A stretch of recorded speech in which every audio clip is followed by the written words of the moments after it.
গরুর ভুঁড়ি কিন্তু অনেকের খুব পছন্দ এবং প্রিয় একটি খাবার, তাই না বলুন? তো আসসালামু আলাইকুম এভরিওয়ান, কেমন আছেন সবাই? একই ভিডিওতে গরুর দুই রকম রেসিপি, চলুন দেখা যাক। ফার্স্টে আমার বর আজকে আবদার করেছিল যে ভুঁড়ি খাবে।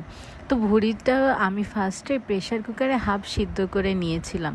তখন কি করেছি, সেই হাফ সিদ্ধটাকে আবার একটু সামান্য মশলা দিয়ে পেঁয়াজ দিয়ে ভেজে রাতে বরকে দিয়েছি।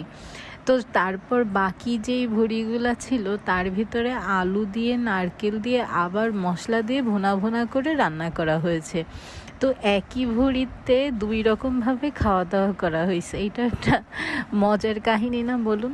তারপর যখন আবার দুপুরে বাকি ভুঁড়িটুক নিয়ে এরকমভাবে আলু দিয়ে নারকেল দিয়ে, আমাদের শ্বশুরবাড়ি এলাকায় নারকেল দিয়ে রান্না করা হয়।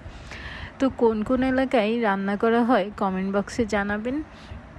আর আজকে ভাবলাম একটু ভুঁড়ি একটু মজা করেই খাই। তো এই যে সালাদ কাটলাম, পেঁয়াজ, কাঁচামরিচ, লেবু, শসা, পেঁয়াজ সব কিছু দিয়ে লবণ দিয়ে মেখে ভাবছিলাম যে আজকে একটু ভুঁড়ি দিয়ে সালাদ খেয়ে দেখি। আর সাথে ছিল ডাল। তো সামান্য 1 চামচ ভাত নিয়ে নিলাম আর একটু নিব সালাদ। তারপর আগে কখনো সালাদ দিয়ে ভুঁড়ি খাই নাই, তো আজকেই খাবো। তো ফার্স্টে একটু সালাদ নিয়ে নিলাম আর একটু ভুঁড়ি, নারকেল, আলু সব কিছু মেখে যখন খাচ্ছিলাম না, এত মজা লাগতেছিল বিশ্বাস করুন।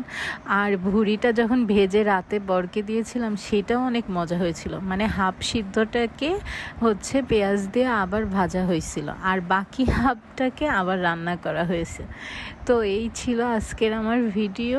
আর আমার পেজে যারা নতুন নতুন, লাইক ফলো দিয়ে পাশে থাকবেন।